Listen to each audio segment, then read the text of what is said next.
Today we'll be talking about insulin resistance as we exercise or as you watch me exercise, or hopefully you picked up your exercising tool and you are going to be exercising right along as you listen to this.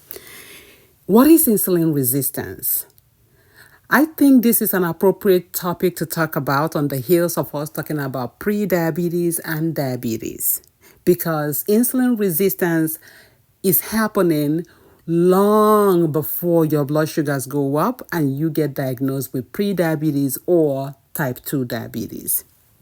Insulin resistance is when cells in your muscle, in your fat, the fat cells in your liver, when they no longer respond well to insulin. Insulin is a hormone made by our pancreas that help to manage blood sugar in the body, blood glucose. So when you eat, the right order of things is your body releases the right amount of insulin to bring down the sugar level in your blood vessels and help the sugar, the glucose, get way into the cells where they are needed.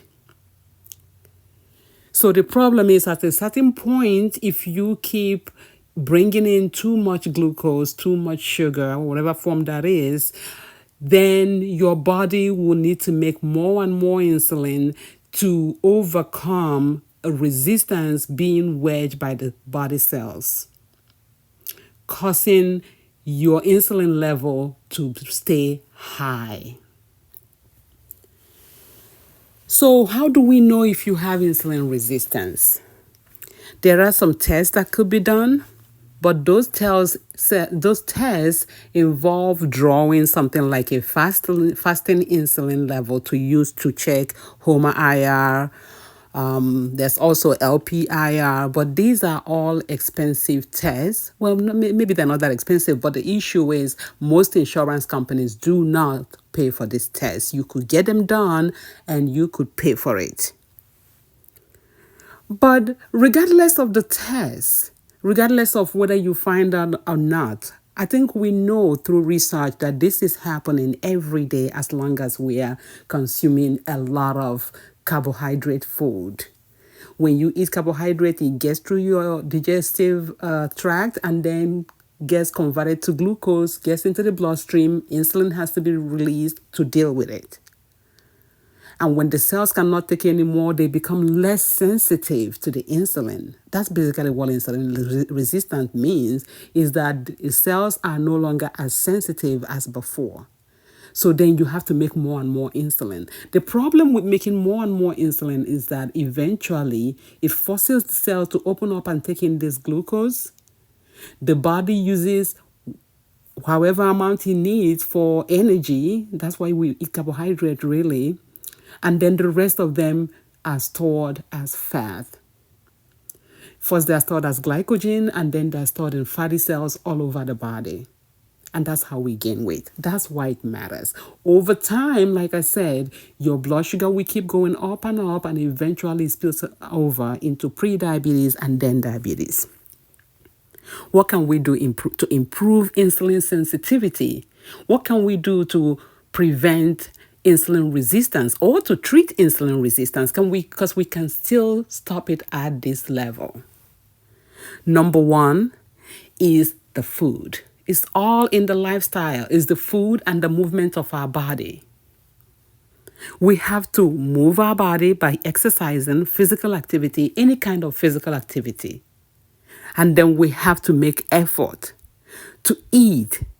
Delay how fast the glucose gets into the bloodstream. Eat foods with low carb. And let's talk a bit about low carbs and starch. Starchy foods are carbohydrate foods. There is, like I have another video talking about this. We have simple carbohydrates and we have complex carbohydrates. Simple carbohydrates are also known as simple sugar. These contain one or two sugar molecules, I could say, whereas the complex carbohydrates have more of the sugar molecules. When you eat simple carbohydrate, it gets absorbed very quickly into the bloodstream. Things like cakes and sweets and cookies, they get in very quickly and cause a high spike of your glucose, causing your pancreas to release insulin a huge amount to try to deal with it. It doesn't last long, but that huge spike is part of the reason why you are developing insulin resistance. On the other hand, complex carbohydrates, when you look at their structure is almost like a chain of molecules of glucose, a bigger chain that will cause your body to spend a lot of time breaking it down. And that's the key. It stays longer in the body. It supplies the body with energy for a longer time instead of boom, up, down, and you're hungry again, so that you don't get hungry as fast, as much, very quickly.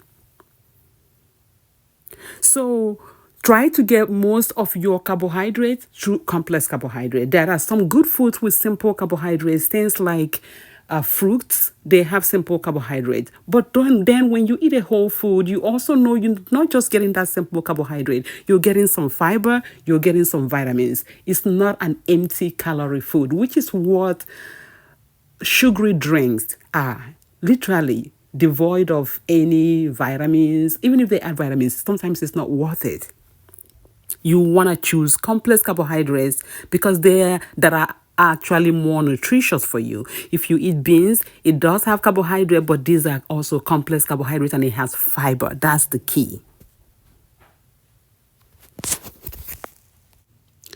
If you do not have any kidney problems, prioritize protein with your meals and then add the complex carbohydrates and then make sure you have some fiber. Make sure some of that complex carbohydrate is coming from fiber.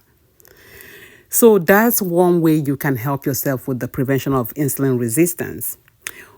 We talked about the sugar, avoiding sugar. As you are avoiding sugar, when you go to buy things that have sugar in them, then you have to be wise to also know when they come in different names. So other names you can see sugar listed as on your food packages.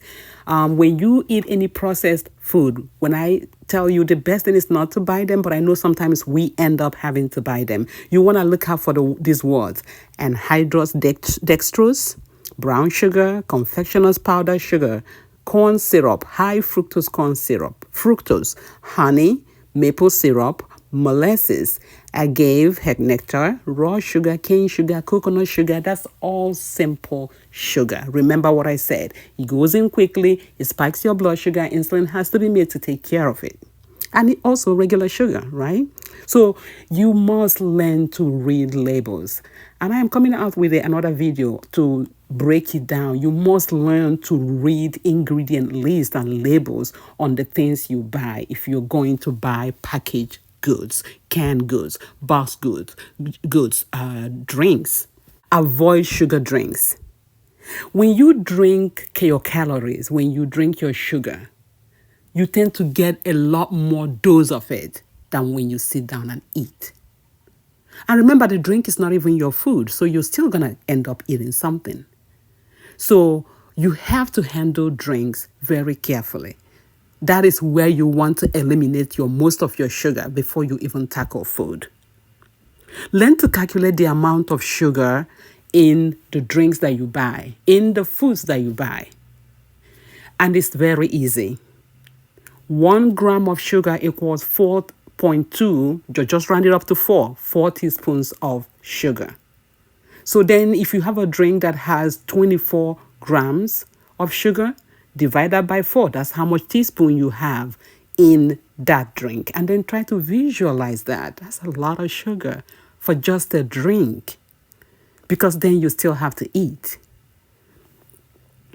And then the other part is to fight laziness. It is so easy to not want to get up and move. It is so easy to pack the closest to a store. It is so easy to not want to exercise. I struggle too. I get up in the morning and I'm thinking, oh, do I really want to get up? But do I really want to eat today too? Yeah, if you want to eat, and your body's going to need that fuel, then we have to get up and move. We have to get up and exercise. We have to try to find ways to have it inbuilt in our daily activity. That's really the key. Climb stairs instead of taking the elevator. at your work. Walk around during your lunch. Instead of telling somebody to hand you something, get up and go get it yourself. These little habits over time is how you improve. It adds up. It adds up. So that, along with your diet, is how you fix this and prevent yourself from even getting insulin resistance in the first place. If you can control that, you are well on your way to controlling and getting type 2 diabetes or prediabetes or type 2 diabetes. Remember what I said in my other video. Genetics loads the gun. Because your parents have diabetes type 2 doesn't mean you have to end up with it. Genetics loads the gun, but our lifestyle pulls the trigger. That is the key. You have control. You are not completely helpless. So, go out there, keep working on it. The other thing is, don't worry about the testing. Don't worry. Do the things you're supposed to do. Do your part. The testing doesn't matter too much. It would help if you get tested, but it doesn't matter so much. What matters is what you're doing on your own side. You have to push yourself, basically, is what I'm trying to say. You don't even know how hard it is for me to get up every morning, but I get up and I try to do it. Because I know if I don't do it, how am I going to teach others? And my job involves teaching others to do better for their health. So I think that will be all for today. I'm out here trying to get my vitamin D, trying to enjoy my exercise. I put on some music in the background. It makes it so much easier. Time flies. Before I know it, I'm sweating up a storm and I'm ready for the day.